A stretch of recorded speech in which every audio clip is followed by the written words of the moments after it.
آدم علیہ السلام کے بعد 1000 سال تک توحید پر قائم رہنے کے بعد ان لوگوں میں بت پرستی اس طرح شروع ہوئی کہ ان برے لوگوں میں بعض نیک لوگ بھی تھے۔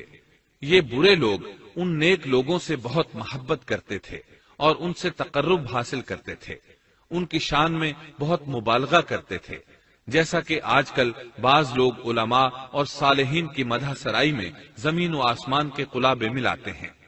یہی چیز بعد میں شرک کا ذریعہ بنی۔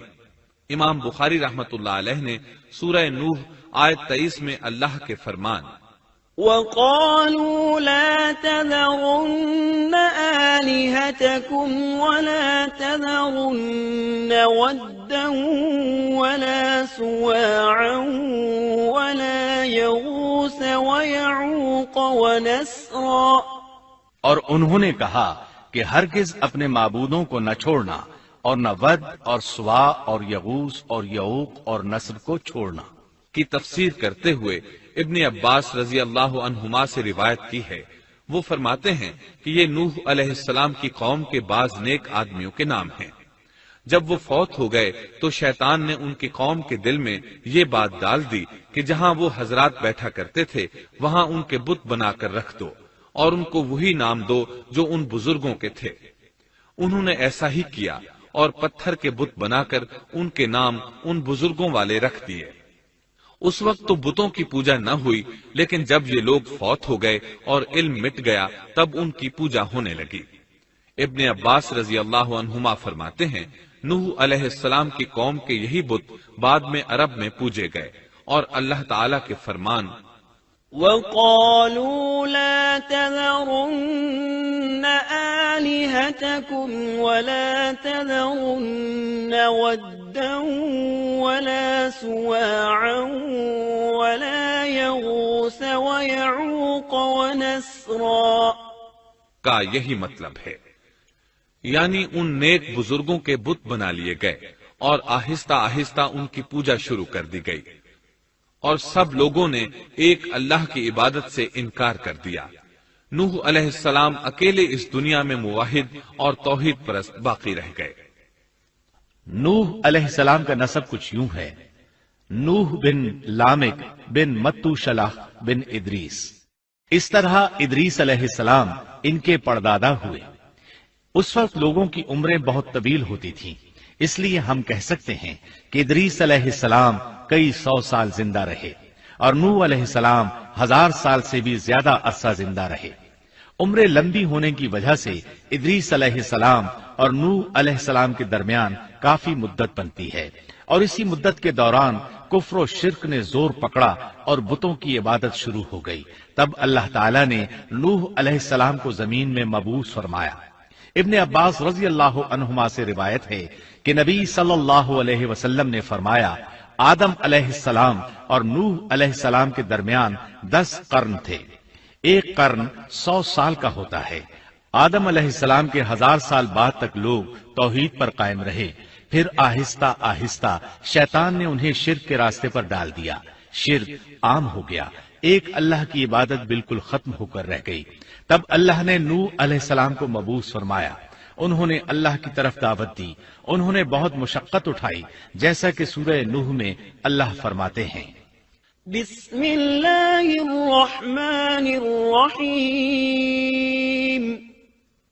انا ارسلنا نوحا الى قومه ان انذر قومك من قبل ان يأتيهم عذاب أليم قال يا قوم إني لكم نذير مبين أن اعبدوا الله واتقوه وأطيعون يغفر لكم من ذنوبكم ويؤخركم إلى أجل مسمى إن أجل الله إذا جاء لا يؤخر لو كنتم تعلمون۔ اللہ تعالیٰ بخشش اور رحم کرنے والے کے نام سے شروع کرتا ہوں، یقیناً ہم نے نوح کو ان کی قوم کی طرف بھیجا کہ اپنی قوم کو ڈراؤ اور خبردار کر دو اس سے پہلے کہ ان کے پاس دردناک عذاب آ جائے۔ نوح نے کہا، اے میری قوم، میں تمہیں صاف صاف ڈرانے والا ہوں کہ تم اللہ کی عبادت کرو اور اس سے ڈرا کرو اور میرا کہنا مانو، تو وہ تمہارے گناہ بخش دے گا اور تمہیں ایک وقت مقررہ تک چھوڑ دے گا۔ یقیناً اللہ کا وعدہ جب آ جاتا ہے تو موقوف نہیں ہوتا، کاش تمہیں سمجھ ہوتی۔ نوح علیہ السلام تبلیغ کے سلسلے میں سخت محنت کرتے، دن رات لوگوں کے گھروں اور ان کے اجتماعات میں جا جا کر انہیں دعوت دیتے۔ آپ انہیں اعلانیہ اور پوشیدہ طور پر دعوت دیتے، یہاں تک کہ دعوت دیتے دیتے انہیں 950 سال گزر گئے، لیکن سوائے چند لوگوں کے کوئی ایمان نہ لایا۔ تب انہوں نے اللہ سے دعا کی، اے میرے اللہ، میں نے اپنی قوم کو دن رات تیری طرف بلایا، لیکن میرے بلانے سے یہ اور زیادہ بھاگنے لگے۔ انہوں نے اپنے کانوں میں انگلیاں ٹھونس لیں، اپنے اوپر کپڑے اوڑھ لیے اور کہنے لگے، ہم تیری شکل دیکھنا نہیں چاہتے۔ میرے اللہ، یہ لوگ تیری باتیں سننا پسند نہیں کرتے۔ میں نے پھر بھی ان سے کہا، اپنے مالک سے بخشش طلب کرو، وہ بڑا بخشنے والا ہے۔ اس وقت نوح علیہ السلام کی قوم میں ایک بادشاہ تھا، وہ بہت مغرور تھا۔ وہ قوم سے کہنے لگا، نوح کی باتوں پر کان نہ دھرنا اور نہ اس سے بحث کرنا، یہ جو کرتا ہے اسے کرنے دو، تم اپنے بتوں کی پوجا پر ڈٹے رہو۔ چنانچہ لوگوں نے نوح علیہ السلام کی باتوں کی طرف سے کان بند کر لیے، اپنے بادشاہ کی بات پر عمل کرنے لگے۔ تب نوح علیہ السلام نے اللہ سے فریاد کی، اے پروردگار، یہ میرا کہنا نہیں مانتے، ان لوگوں کی سنتے ہیں جن کی اولاد اور مال نے انہیں فائدہ تو نہ دیا، الٹا نقصان پہنچایا، اور انہوں نے میرے ساتھ بڑا داؤ کیا، یعنی دوسروں کو میرے درپے کر دیا، خود بھی مجھے ستانے میں کوئی کسر نہ چھوڑی، اور آپس میں ایک دوسرے سے کہنے لگے، اپنے دیوتاؤں کو نہ چھوڑنا، نہ ود اور نہ سوا اور نہ یغوث اور نہ یعوق اور نہ نصر کو چھوڑنا۔ ان لوگوں نے بہت سے لوگوں کو گمراہ کر ڈالا، اور پروردگار تو ایسا کر کہ یہ ظالم اور زیادہ گمراہ ہو۔ اس طرح نوح علیہ السلام نے 950 سال دن رات لوگوں کو اللہ کی طرف بلایا، لیکن اتنے طویل عرصہ میں صرف 80 کے قریب لوگ مسلمان ہوئے، اور ان ایمانداروں کی اکثریت فقراء، مساکین، ناتواں اور غلام قسم کے لوگوں پر مشتمل تھی، جن کی معاشرے میں کوئی حیثیت نہیں ہوتی۔ مشکل سے 10 ایماندار ایسے ہوں گے جو شرف و جاہ کے مالک ہوں گے۔ چنانچہ نوح علیہ السلام کے مغرور سرداروں نے جب اس صورتحال کو دیکھا تو اکٹھے ہو کر نوح علیہ السلام کے پاس آئے اور کہنے لگے، اے نوح، ہم چاہتے ہیں تیری باتیں سنیں اور لوگوں کو بھی تیری باتیں سننے کی ترغیب دیں اور سب تجھ پر ایمان لے آئیں، لیکن اس سے پہلے ہماری ایک شرط ہے، یہ کہ آپ کے حلقے میں جو یہ ذلیل اور حقیر لوگ آ گئے ہیں انہیں دھکے دے کر اپنے پاس سے نکال دے، اس لیے کہ ہم اپنی قوم کے سردار، چودھری اور مقام و مرتبے والے لوگ ہیں، اس لیے ہم ان فقیر لوگوں کے پاس نہیں بیٹھ سکتے۔ اگر آپ انہیں نکال دیتے ہیں تو ہم ایمان لے آئیں گے۔ اللہ تعالیٰ نے نوح علیہ السلام کی قوم کے ان سرداروں کی تردید سورہ ہود آیات 27 تا 31 میں کی ہے۔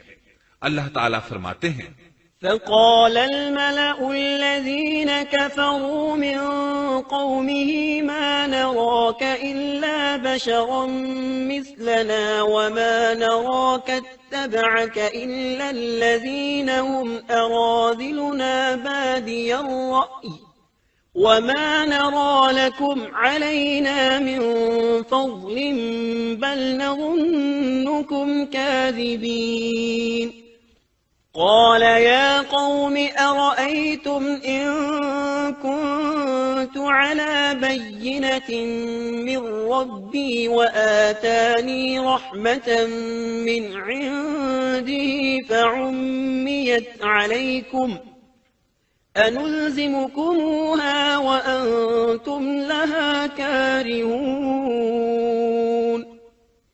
کافر سردار نوح سے کہنے لگے، ہم تو یہی دیکھتے ہیں کہ تو ہماری طرح ایک آدمی ہے، اور یہ بھی دیکھتے ہیں کہ صرف ان لوگوں نے تیری پیروی کی ہے جو ہم میں رذیل ہیں، وہ بھی اوپر کی عقل سے، اور ہم تو تمہیں کسی بات میں اپنے سے زیادہ نہیں پاتے بلکہ تمہیں جھوٹا خیال کرتے ہیں۔ نوح نے کہا، اے سردارو، بتلاؤ تو صحیح، اگر میں اپنے رب کی طرف سے جو دلیل آئی ہے اس پر قائم ہوا اور اس نے اپنی مہربانی سے مجھے سرفراز کیا اور تم سے وہ چھپی رہی، تو کیا زبردستی میں اسے تمہارے سر منڈ دوں گا، حالانکہ تم اس سے بیزار ہو۔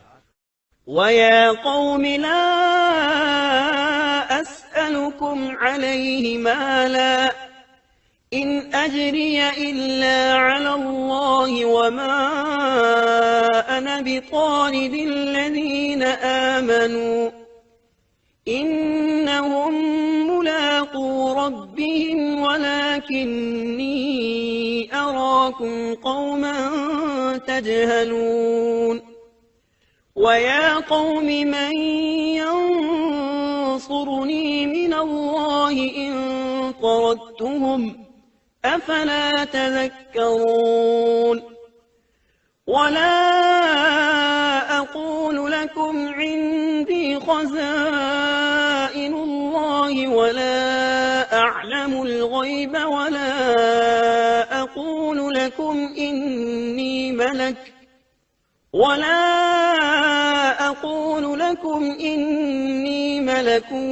وَلَا أَقُولُ لِلَّذِينَ تَزْدَرِي أَعْيُنُكُمْ لَن يُؤْتِيَهُمُ اللَّهُ خَيْرًا اللَّهُ أَعْلَمُ بِمَا فِي أَنفُسِهِمْ إِنِّي إِذًا لَّمِنَ الظَّالِمِينَ۔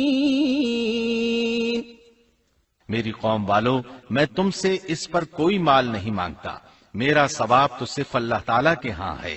نہ میں ایمانداروں کو اپنے پاس سے نکال سکتا ہوں، انہیں اپنے رب سے ملنا ہے، لیکن میں دیکھتا ہوں کہ تم لوگ جہالت کی بات کر رہے ہو۔ میری قوم کے لوگوں، اگر میں ان مومنوں کو اپنے پاس سے نکال دوں تو اللہ کے مقابلے میں میری مدد کون کر سکتا ہے؟ کیا تم کچھ بھی غور و فکر نہیں کرتے؟ میں تم سے یہ نہیں کہتا کہ میرے پاس اللہ کے خزانے ہیں اور میں غیب کا علم بھی نہیں رکھتا، نہ میں یہ کہتا ہوں کہ میں کوئی فرشتہ ہوں، نہ میرا یہ قول ہے کہ جن پر تمہاری نگاہیں ذلت سے پڑ رہی ہیں اللہ تعالیٰ انہیں کوئی نعمت دے گا ہی نہیں، ان کے دل میں جو ہے اللہ اسے بخوبی جانتا ہے۔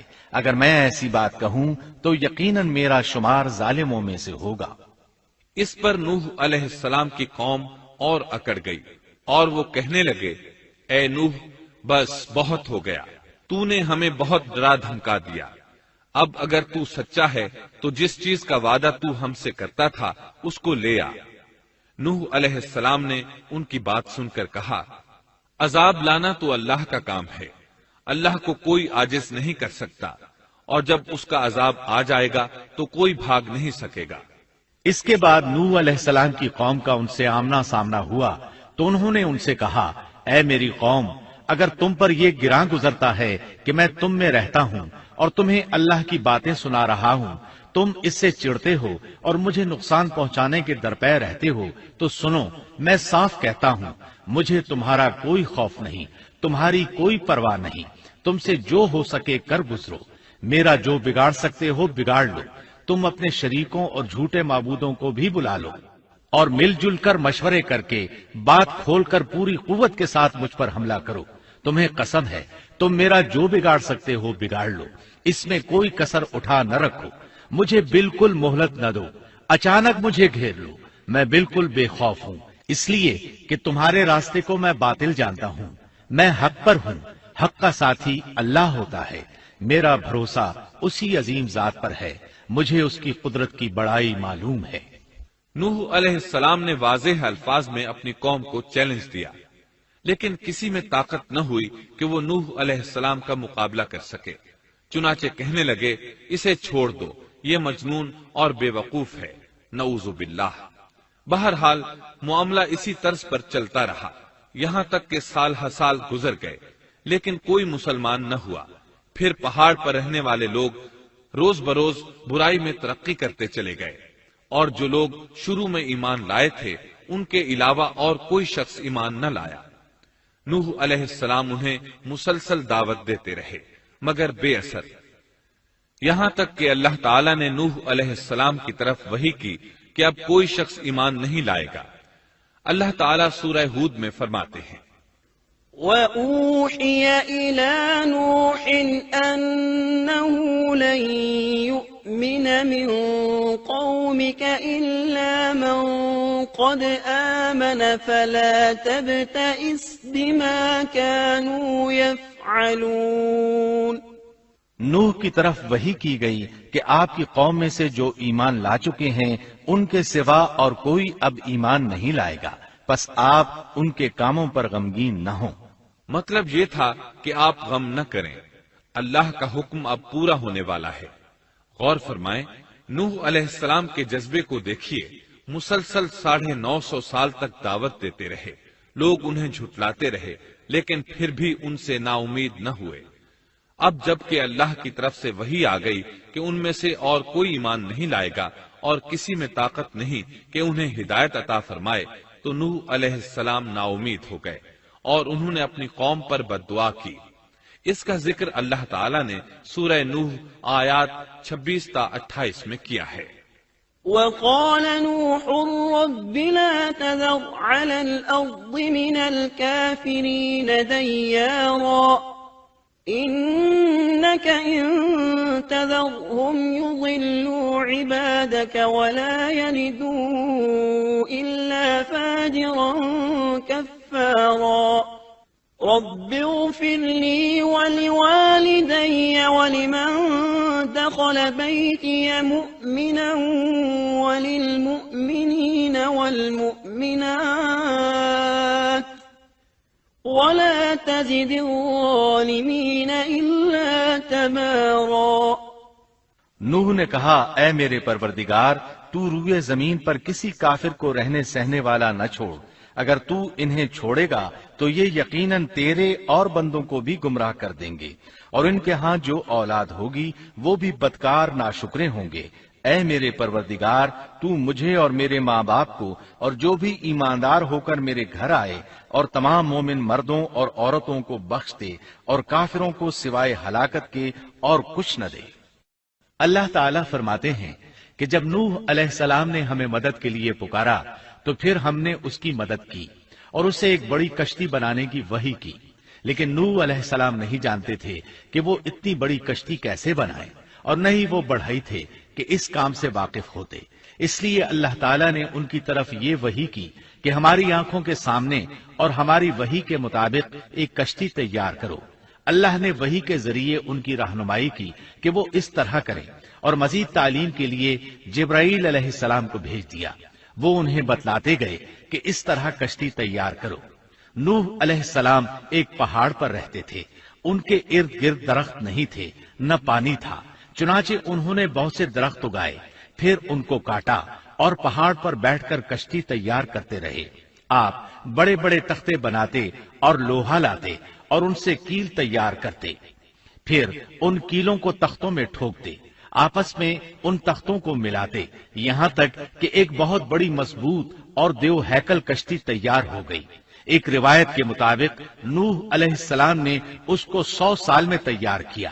یہ تھی وہ کشتی جسے نوح علیہ السلام نے اللہ کی ہدایت کے مطابق تیار کیا تھا۔ سورۃ القمر آیت 13 میں ارشاد ہوتا ہے، وَحَمَلْنَاهُ عَلَى ذَاتِ أَلْوَاحٍ وَدُسُرٍ، اور ہم نے نوح کو اس کشتی میں سوار کیا جو تختوں اور کیلوں سے بنی ہوئی تھی۔ نوح علیہ السلام نے دعوت کا کام چھوڑ دیا اور کشتی بنانے لگے۔ وہ لوگ جب انہیں کشتی بناتے دیکھتے تو ان کا مذاق اڑاتے، کہتے، نوح پہلے تو نبی تھا، اب بڑھئی بن گیا۔ مزید کہتے، یہ کیسا مجنون ہے کہ پہاڑ پر کشتی بنا رہا ہے، تعجب ہے اس پر۔ اللہ نے ان کافروں کے مذاق کا ذکر سورہ ہود آیات 38 اور 39 میں کیا ہے۔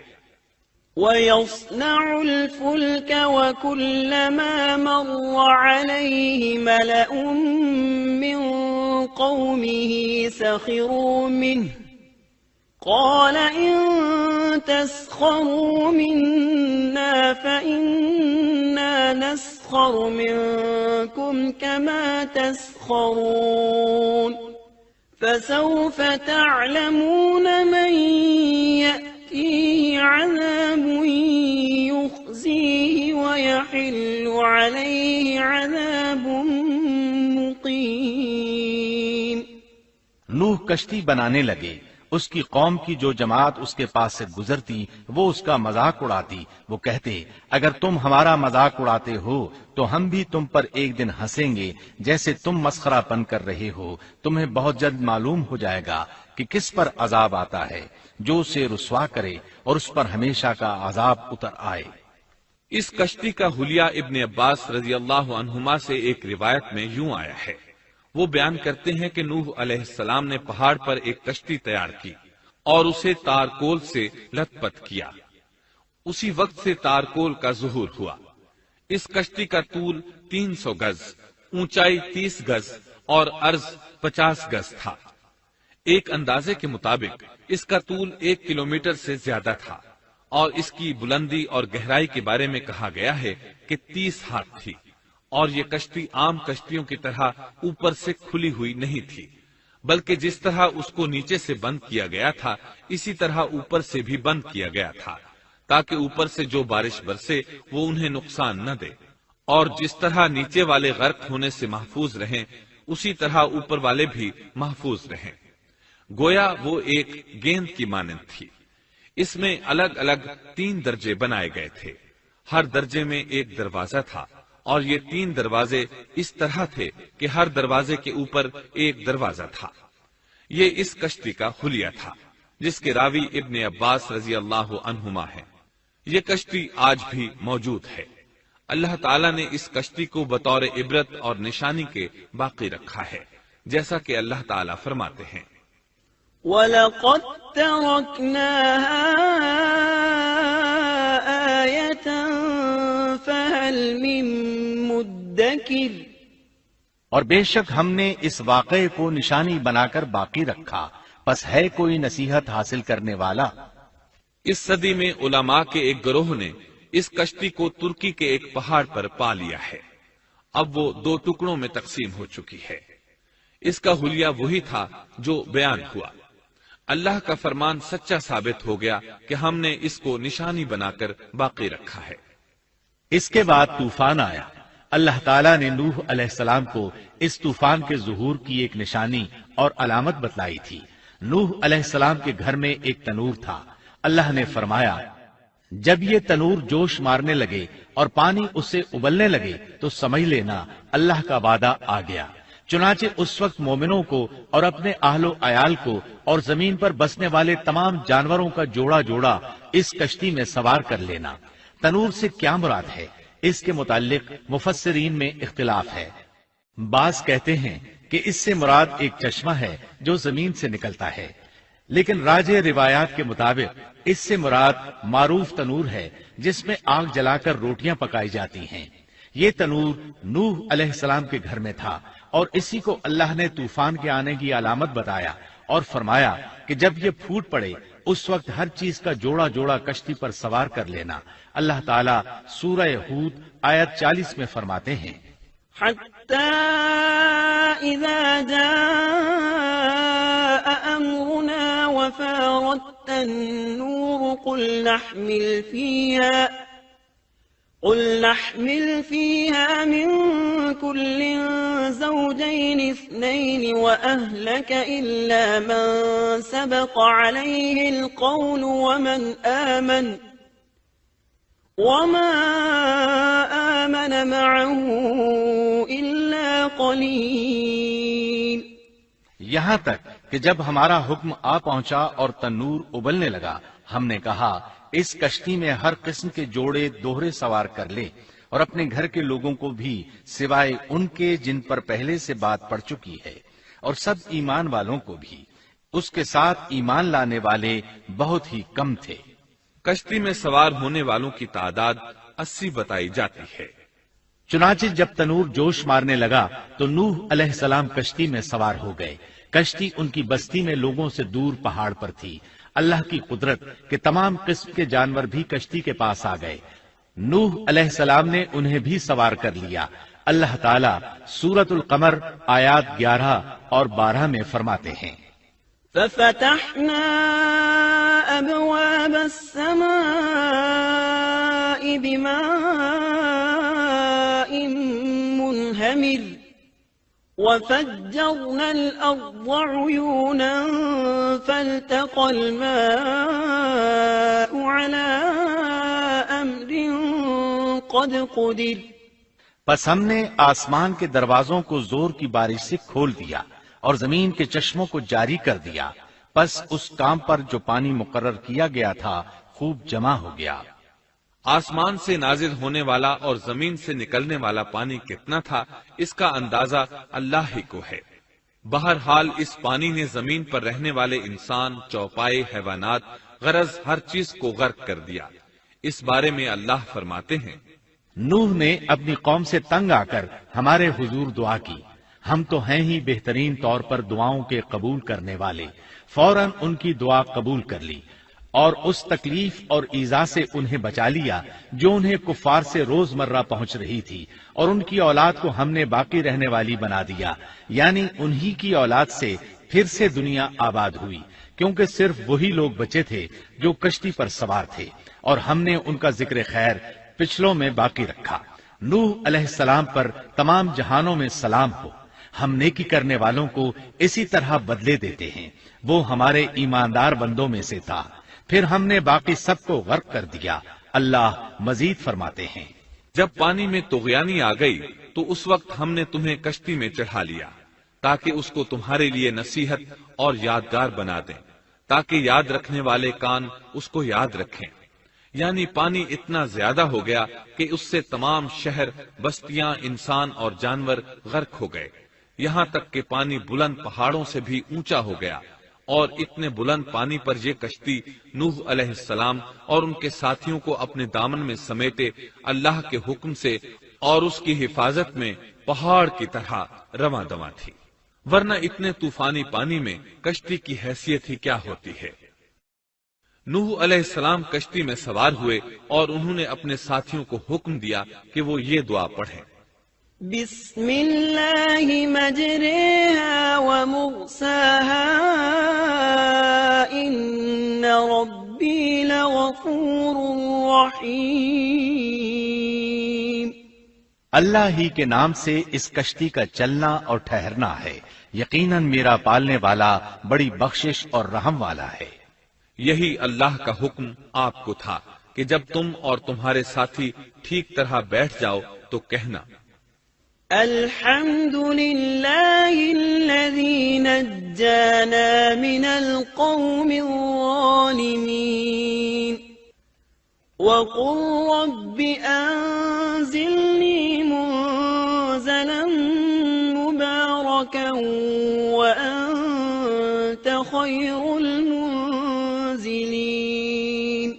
سب تعریف اللہ ہی کے لیے ہے جس نے ہمیں ظالم لوگوں سے نجات عطا فرمائی، اور کہنا کہ اے میرے رب مجھے بابرکت اتارنا اور تو ہی بہتر اتارنے والا ہے۔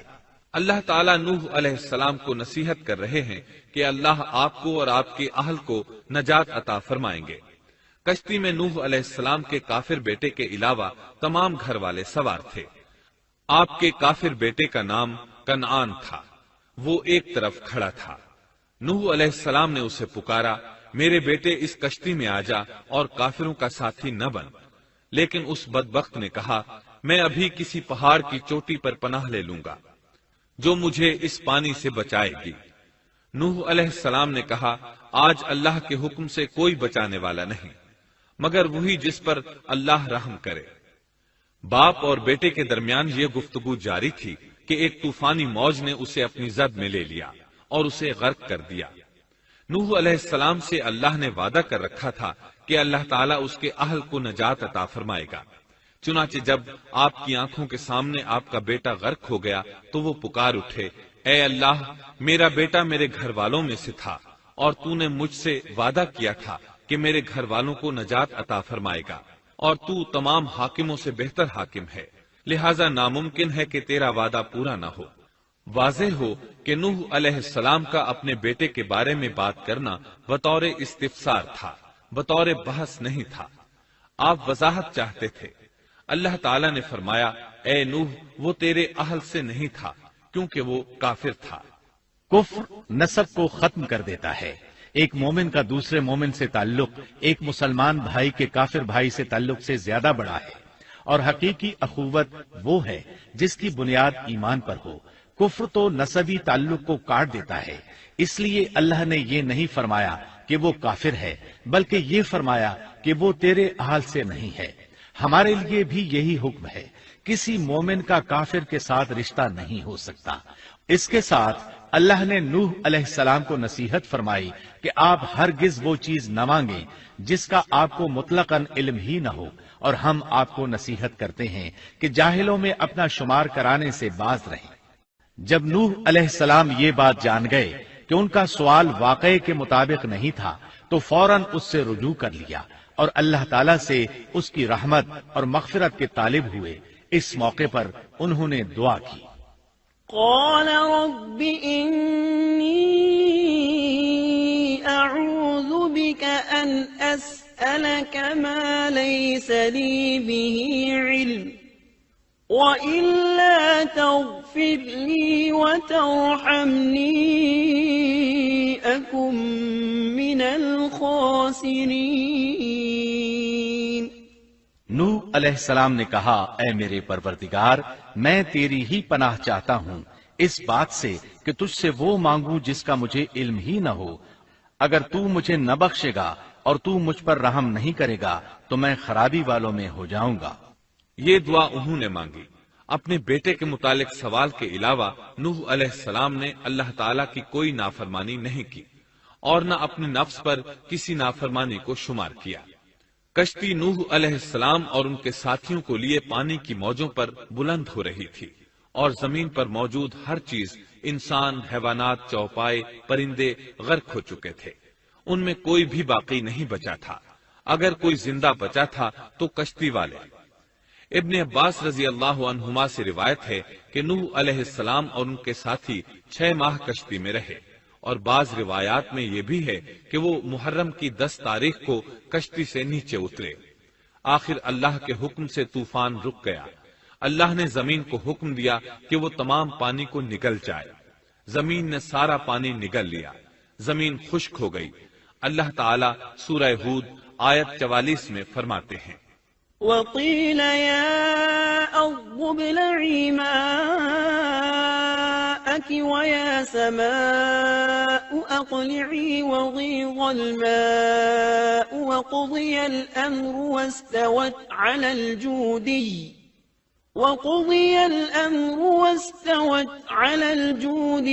وقيل بعدا للقوم الظالمين۔ اور فرما دیا گیا کہ اے زمین اپنے پانی کو نگل جا، اور اے آسمان بس کر تھم جا۔ اسی وقت پانی سکھا دیا گیا اور کام پورا کر دیا گیا، اور کشتی جودی نامی پہاڑ پر جا ٹھہری، اور فرما دیا گیا کہ ظالم لوگ اللہ کی رحمت سے دور ہیں۔ کشتی جودی پہاڑ پر جا کر ٹھہر گئی۔ اب انہیں حکم ہوا کہ سلامتی کے ساتھ کشتی سے اتر آئے، آپ پر بھی برکت نازل ہوگی، اور ان قوموں پر بھی جو آئندہ آپ کی نسل سے پیدا ہوں گی، اور آپ کی نسل میں سے کچھ لوگ ایسے بھی ہوں گے جنہیں ہم فائدہ تو ضرور پہنچائیں گے، پھر انہیں ہماری طرف سے دردناک عذاب پہنچے گا۔ بہت سی روایات میں یہ بات مذکور ہے کہ نوح علیہ السلام ایک لمبی مدت یعنی 6 ماہ کشتی میں طوفان تھم جانے کا انتظار کرتے رہے۔ آپ نے طوفان کے حالات معلوم کرنے کے لیے ایک کبوتر بھیجا جو واپس آ گیا۔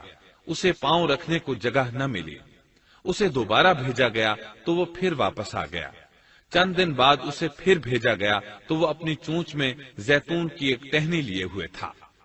اس سے نوح علیہ السلام نے معلوم کر لیا کہ پانی زمین سے کچھ ہی اونچا رہ گیا ہے اور درخت وغیرہ اگ چکے ہیں۔ کچھ دن بعد اسے پھر بھیجا گیا۔ اس مرتبہ وہ واپس لوٹا تو اس کے پاؤں خاک آلود تھے۔ نوح علیہ السلام نے سمجھ لیا کہ طوفان رک گیا اور زمین خشک ہو چکی ہے۔ سیرت کی کتب میں یہ واقعہ موجود ہے۔ اسی کی بنیاد پر سیرت نگاروں کا کہنا ہے کہ کبوتر کا آنا سلامتی کی علامت تھا، اور اس کی چونچ میں زیتون کی ٹہنی نوح علیہ السلام کی بادشاہت کی طرف اشارہ تھا۔ اس طرح نوح علیہ السلام زمین پر اتر آئے۔ اس وقت اولاد آدم میں سے کوئی انسان سوائے ان لوگوں کے زندہ نہیں بچا تھا۔ جزیرہ عرب، فلسطین اور ان کے ارد گرد کا علاقہ غرق ہونے سے محفوظ رہا۔ ان کے علاوہ تمام زمین غرق ہوئی تھی۔ سب کے سب طوفان کی نذر ہو گئے۔ صرف نوح علیہ السلام سے اولاد پیدا ہوئی اور زمین میں ان کی اولاد کے علاوہ اور کسی کی نسل باقی نہ رہی۔ اسی وجہ سے نوح علیہ السلام کو آدم ثانی اور ابو البشر ثانی کہا جاتا ہے، کیونکہ تمام کے تمام بشر انہی کی طرف منسوب ہیں۔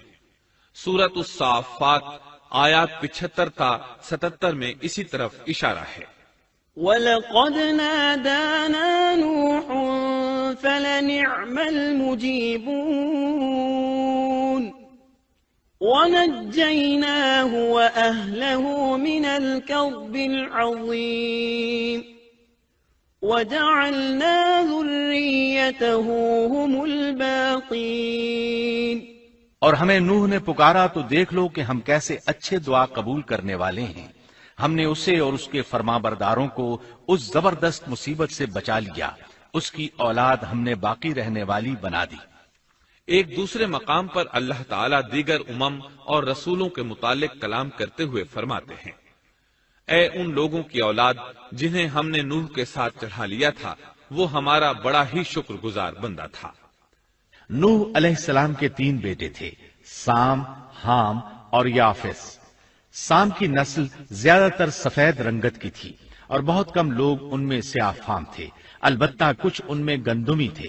حام کی اولاد کی اکثریت سیاہ فام تھی، ان میں بہت کم لوگ سفید رنگ کے تھے، اور یافس کی اولاد سرخی مائل رنگ کی تھی۔ عرب اور بنو اسرائیل سام کی اولاد ہیں، تمام حبش حام کی اولاد ہیں، ترک اور مشرقی ایشیا کے لوگ یافس کی اولاد ہیں۔ طوفان کے بعد نوح علیہ السلام اللہ کے بندوں میں 350 سال تک زندہ رہے، اور وہ اللہ کے قول عبدن شکورن کے مصداق تھے۔ پھر نوح علیہ السلام فوت ہو گئے۔ راجح ترین روایات کے مطابق آپ مکہ میں دفن ہوئے، ایک دوسری روایت کے مطابق آپ لبنان میں دفن ہوئے۔ نوح علیہ السلام کا ایک بیٹا سام تھا۔ عرب اور بنی اسرائیل اسی کی طرف منسوب ہیں۔ اسی سام کے پوتوں سے ہود علیہ السلام پیدا ہوئے۔ ان کا نسب نامہ اس طرح ہے: ہود بن عبداللہ بن رباح بن جارود بن عامر بن اوس بن ارم بن سام بن نوح۔ ہود علیہ السلام کی قوم کو قوم عاد اور قوم ارم بھی کہا جاتا ہے، کیونکہ عاد اور ارم ہود علیہ السلام کے اجداد تھے۔ قوم ہود احقاف نامی ایک بستی میں آباد تھی، اور یہ بستی عمان اور حضرہ موت کے درمیان ریت کے ٹیلوں والے علاقے میں تھی۔ عربی میں احقاف ریت کے ٹیلوں کو کہتے ہیں۔ یہ علاقہ سمندر کے کنارے واقع تھا اور شہر کے نام سے پکارا جاتا تھا۔ قرآن مجید میں سورۃ الاحقاف آیت 21 میں اللہ تعالیٰ نے انہیں ان کی بستی کی طرف منسوب کرتے ہوئے مخاطب کیا ہے۔ وَاذْكُرْ أَخَا عَادٍ إِذْ أَنذَرَ قَوْمَهُ بِالْأَحْقَافِ۔ اور عاد کے بھائی کو یاد کرو جبکہ اس نے اپنی قوم کو احقاف میں ڈرایا۔ قوم عاد کے لوگ اپنی رہائش کے لیے خیمے پسند کرتے تھے۔ ان کے خیمے بہت مضبوط اور پختہ ہوتے تھے۔ یہ لوگ ان کو بڑی مہارت سے بناتے تھے، پھر ان پر فخر کرتے تھے۔ اللہ تعالیٰ سورۃ الفجر آیات 6 تا 8 میں فرماتے ہیں، أَلَمْ تَرَ كَيْفَ فَعَلَ رَبُّكَ بِعَادٍ إِرَمَ ذَاتِ الْعِمَادِ الَّتِي لَمْ يُخْلَقْ مِثْلُهَا فِي الْبِلَادِ۔ کیا آپ نے نہیں دیکھا کہ آپ کے رب نے عاد کے ساتھ کیا کیا، جو نسل ارم سے تھے، ستونوں والے تھے، جن کے مانند کوئی قوم دنیا کے ممالک میں پیدا نہیں کی گئی۔ اللہ تعالیٰ نے ان کی کاریگری اور فن کی ایک مثال دی ہے کہ وہ ایسے خیموں میں آباد تھے جن کے ستون بہت مضبوط تھے، طاقتور تھے۔ ان لوگوں نے شہروں اور بستیوں کو ایسی کاریگری سے بنایا کہ ان کے متعلق عجیب و غریب روایات مشہور ہو گئیں۔ یہ نرم زمین میں خیمے بناتے تھے، اس کے ساتھ پہاڑوں میں محل بھی بناتے تھے، حالانکہ رہائش کے لیے زمین پر خیمے موجود تھے۔ گویا بیکار دولت اور وقت برباد کرتے، پھر اس پر فخر کرتے۔ شہروں میں جو راستے اور سڑکیں تھیں وہ بہت چوڑی تھیں۔ ان جیسے طویل اور قوی لوگ بعد میں پیدا نہیں ہوئے۔ کاریگری اور فنکاری میں یہ لوگ اس مقام تک پہنچے کہ پھر کوئی نہ پہنچ سکا۔ یہ لوگ عرب تھے اور عربی میں بات چیت کرتے تھے۔ ہود علیہ السلام بھی عربی تھے۔ اسماعیل علیہ السلام سے پہلے کے عرب باشندے عرب عاربہ کہلاتے ہیں۔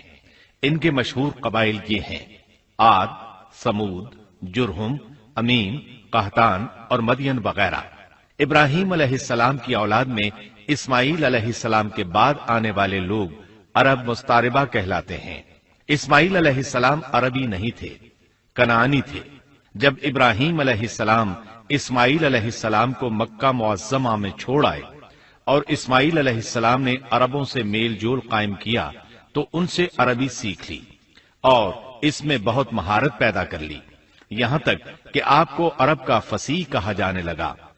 اہل عرب میں فصاحت و بلاغت آپ ہی سے آئی۔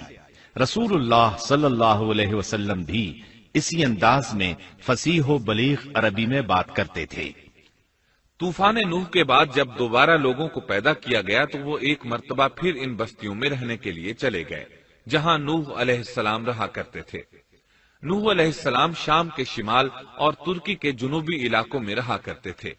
لوگ یہاں آباد ہو گئے، پھر یہاں سے کچھ لوگ فلسطین اور شام کی طرف ہجرت کر گئے اور کچھ لوگ جزیرے کی طرف ہجرت کر گئے، اور قوم عاد جزیرے کے جنوب میں آ کر آباد ہو گئی۔ اس وقت تمام لوگ توحید پر تھے۔ طوفان کے ساتھ جب زمین پامال ہو گئی تو اس پر سوائے نوح علیہ السلام کی اولاد کے اور کوئی زندہ نہ رہا۔ یہ لوگ توحید پرست تھے، لیکن وقت کے ساتھ ساتھ قوم عاد آباد ہوئی اور شیطان نے ان کے دلوں میں وسوسہ ڈالا۔ اس طرح وہ شیطان کی عبادت کرنے لگے۔ چنانچہ قوم نوح کے بعد سب سے پہلے جس قوم نے بت پرستی اختیار کی وہ قوم عاد تھی۔ اس قوم کو اللہ تعالیٰ نے بہت ڈیل ڈول دیا تھا، وہ بہت طاقتور قوم تھی۔ مفسرین بیان کرتے ہیں کہ ان کے جسم بہت مضبوط اور ٹھوس تھے، قد بہت لمبے تھے۔ آدم علیہ السلام کا قد 60 ہاتھ تھا، اس قوم کا قد بھی قریباً اتنا ہی تھا۔ اس طرف سورۃ الاعراف آیت 69 میں اشارہ موجود ہے۔ اللہ تعالیٰ فرماتے ہیں: وَاذْكُرُوا إِذْ جَعَلَكُمْ خُلَفَاءَ مِنْ بَعْدِ قَوْمِ نُوحٍ وَزَادَكُمْ فِي الْخَلْقِ بَسْطَةً فَاذْكُرُوا آلَاءَ اللَّهِ لَعَلَّكُمْ تُفْلِحُونَ۔ اور تم وہ حالت یاد کرو جب اللہ نے تمہیں قوم نوح کے بعد جانشین بنایا اور ڈیل ڈول میں تمہیں زیادہ پھیلاؤ دیا، سو تم اللہ کی نعمتوں کو زیادہ یاد کرو تاکہ تم فلاح پا جاؤ۔ ہود علیہ السلام کی زبانی اللہ تعالیٰ ان کی فنکاری کو بیان کرتے ہوئے فرماتے ہیں کہ ہود علیہ السلام نے ان سے کہا، کیا تم ایک ایک ٹیلے پر بطور کھیل نشان لگا رہے ہو؟ مطلب یہ کہ یہ لوگ پہاڑوں کی چوٹیوں پر محل تعمیر کرتے تھے۔ جب ان سے کہا جاتا کہ تم رہتے تو زمین پر ہو اور گھر پہاڑوں پر بناتے ہو، اس کی کیا وجہ ہے؟ اور تم اتنے مضبوط محل تعمیر کر رہے ہو، گویا ہمیشہ یہیں رہو گے۔ وہ لوگ دراصل ٹیلوں، گھاٹیوں، دروں اور پہاڑوں پر عمارات تعمیر کرتے تھے، اور ان کا مقصد ان میں رہنا نہیں تھا، بلکہ صرف کھیل کود کے لیے ایسا کرتے تھے۔ ہود علیہ السلام نے انہیں جھنجھوڑا کہ تم ایسا کام کیوں کرتے ہو جس کا کوئی مقصد نہیں، جس کام کے فضول ہونے میں کوئی شک نہیں۔ ہود علیہ السلام انہیں واز کرتے تھے: اے میری قوم، اللہ نے تمہیں بڑی قوت سے نوازا ہے۔ تمہاری طاقت کا عالم یہ ہے کہ جب تم کسی پر ہاتھ ڈالتے ہو تو ظلم کرتے ہو، کوئی شخص تمہارے سامنے آنا گوارا نہیں کرتا۔ لہذا اللہ سے ڈرو اور میری پیروی کرو، اس سے ڈرو جس نے ان چیزوں سے تمہاری مدد کی۔ اللہ تعالیٰ نے اپنی ہر طرح کی نعمت، مال، اسباب، اولاد، باغات، شہر، قوت، جسامت اور صنعت کاری سے تمہیں نوازا ہے، لہذا تم اللہ سے ڈرو اور میری اطاعت کرو۔ لیکن ان کی قوم نے کوئی اثر نہ لیا، نہ ان پر ایمان لائی، الٹا لگی تکبر کرنے، اللہ کی حمد کی بجائے اس کی ناشکری کرنے لگی۔ اور تکبر کے بارے میں بات یہ ہے کہ جب سے ابلیس نے اس کو اختیار کیا، یہ اس وقت سے آزمائش بن چکا ہے۔ اللہ تعالیٰ سورہ حامیم السجدہ آیت 15 میں فرماتے ہیں، فَأَمَّا عَادٌ فَاسْتَكْبَرُوا فِي الْأَرْضِ بِغَيْرِ الْحَقِّ وَقَالُوا مَنْ أَشَدُّ مِنَّا قُوَّةً أَوَلَمْ يَرَوْا أَنَّ اللَّهَ الَّذِي خَلَقَهُمْ هُوَ أَشَدُّ مِنْهُمْ قُوَّةً۔ بس قوم عاد نے تو بے وجہ زمین میں سرکشی شروع کر دی اور کہنے لگے کہ ہم سے زوراور کون ہے؟ کیا انہیں یہ نظر نہ آیا کہ جس اللہ نے انہیں پیدا کیا ہے وہ ان سے بہت ہی زیادہ زوراور ہے؟ جب یہ لوگ اپنی سرکشی اور کفر میں حد سے بڑھ گئے، تب اللہ تعالیٰ نے ہود علیہ السلام کو ان کی طرف بھیجا۔ انہوں نے انہیں اللہ کی طرف بلایا اور کہا، اے میری قوم، اللہ کی عبادت کرو، اس کے سوا تمہارا کوئی معبود نہیں۔ کیا تم ڈرتے نہیں؟ قوم کے کافر سردار کہنے لگے، ہم تو دیکھتے ہیں کہ تو نیری بے وقوفی میں ہے، ہمارے خیال میں تو جھوٹا ہے۔ اس پر ہود علیہ السلام نے فرمایا، میری قوم، میں بے وقوف نہیں، میں تو تمام جہانوں کے پروردگار کی طرف سے بھیجا گیا ہوں، تمہیں اپنے رب کے پیغامات پہنچا رہا ہوں، اور ہوں بھی تمہارا دلی خیرخواہ اور امانت دار۔ کیا تم اس بات سے تعجب کرتے ہو کہ تم میں سے ایک شخص کی معرفت، اللہ کا ذکر تم تک پہنچا کہ وہ تمہیں خبردار کر دے؟ تم اللہ کی اس نعمت کو یاد کرو کہ اس نے تمہیں قوم نوح کے بعد خلیفہ بنایا اور ڈیل ڈول میں تمہیں زیادہ پھیلاؤ دیا۔ تم اللہ کے احسانات کو یاد کرو تاکہ فلاح اور نجات پا جاؤ۔ ہود علیہ السلام نے اللہ کی عظیم نعمتوں کے ساتھ انہیں نصیحت کی، لیکن وہ بدبخت کفر ہی کرتے رہے۔ آخر انہیں جھنجھوڑنے کے لیے انہوں نے فرمایا، اے میری قوم، اللہ ہی کی عبادت کرو، اس کے سوا تمہارا کوئی معبود نہیں۔ تم تو صرف بہتان بازی کر رہے ہو، یعنی جن بتوں کی تم پوجا کر رہے ہو ان کی پوجا تم نے خود گھڑی ہے، اللہ تعالیٰ نے تو اس کے متعلق کوئی دلیل نازل نہیں فرمائی۔ میری قوم کے لوگوں، میں تم سے اس دعوت و تبلیغ کی کوئی اجرت نہیں مانگتا، میرا اجر اس کے ذمے ہے جس نے مجھے پیدا کیا ہے، تو کیا تم پھر بھی عقل سے کام نہیں لیتے؟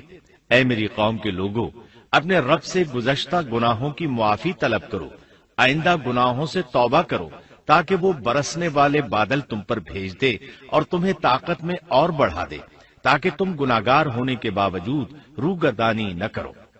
ہود علیہ السلام مسلسل انہیں دعوت دیتے رہے، لیکن وہ ظالم قوم نوح کی طرح ان کا مذاق اڑانے لگی اور کہنے لگی، ہمارے خیال میں تو بے وقوف ہے، اور شاید تو ہمارے کسی معبود کے بڑے جھپٹے میں آ گیا ہے، تو ہمارے بتوں کو برا کہتا ہے، اس لیے ان میں سے کسی کی مار تم پر پڑی ہے، اسی لیے تو ذہنی مریض بن گیا ہے۔ وہ ظالم لوگ چونکہ آخرت پر ایمان نہیں رکھتے تھے اور دنیا میں خوشحالی کی زندگی بسر کر رہے تھے اور تھے بھی اپنی قوم کے سردار، اس لیے اپنے ماتحتوں سے کہنے لگے، یہ تو تم جیسا ہی انسان ہے، وہی کچھ کھاتا ہے جو تم کھاتے ہو اور پیتا بھی وہی کچھ ہے جو تم پیتے ہو۔ اب اگر تم نے اپنے جیسے انسان کی اطاعت قبول کر لی تو سخت خسارے میں رہو گے۔ کیا یہ تمہیں اس بات سے دھمکاتا ہے کہ جب تم مر کر خاک اور ہڈیاں بن جاؤ گے تو پھر زندہ کیے جاؤ گے؟ ہرگز نہیں، یہ بات امکان سے باہر ہے جس کا وعدہ تم سے کیا جاتا ہے۔ یہ زندگی تو صرف دنیا کی ہے، ہم مرتے جیتے رہتے ہیں، ہم پھر نہیں اٹھائے جائیں گے۔ یہ تو وہ شخص ہے جس نے اللہ پر جھوٹ باندھا ہے، ہم اس پر یقین کرنے والے نہیں۔ ہود علیہ السلام انہیں دعوت دیتے رہے، یہاں تک کہ ان کی قوم نے واضح طور پر کہہ دیا کہ آپ ہمیں واز سنائیں یا نہ سنائیں، ہم تو اپنی روش نہیں چھوڑیں گے، یہ تو پرانے لوگوں کا دین ہے۔ اس طرح قوم انہیں مسلسل جھٹلاتی ہی رہی۔ آخر ہود علیہ السلام نے بھی انہیں کھلم کھلا دھمکی دی اور فرمایا، لوگوں سنو، میں صرف تمہیں ہی نہیں اللہ کو بھی گواہ بنا کر اعلان کرتا ہوں کہ اللہ کے سوا جس کی عبادت ہو رہی ہے میں ان سب سے بری طرح بیزار ہوں۔ اب تم ہی نہیں اپنے ساتھ اوروں کو بھی بلا لو اور اپنے ان سب جھوٹے معبودوں کو بھی بلا لو اور تم سے جو ہو سکے مجھے نقصان پہنچا دو، مجھے کوئی مہلت نہ دو، نہ مجھ پر ترس کھاؤ۔ یہ فرمانے کے بعد انہوں نے اللہ سے دعا کی، رب انصرنی بما کذبون، اے پروردگار ان کے جھٹلانے پر تو میری مدد فرما۔ اللہ کی طرف سے آپ کو جواب ملا، یہ تو بہت ہی جلد اپنے کیے پر پچھتانے لگیں گے۔ اللہ کے نبی کا انکار کرنے، اس سے بغض رکھنے اور اس کا مذاق اڑانے والوں کا انجام کیا ہوا؟ اللہ نے انہیں ایسے زناٹے کی آندھی سے تہس نہس کیا کہ جس کی تاریخ میں مثال نہیں ملتی۔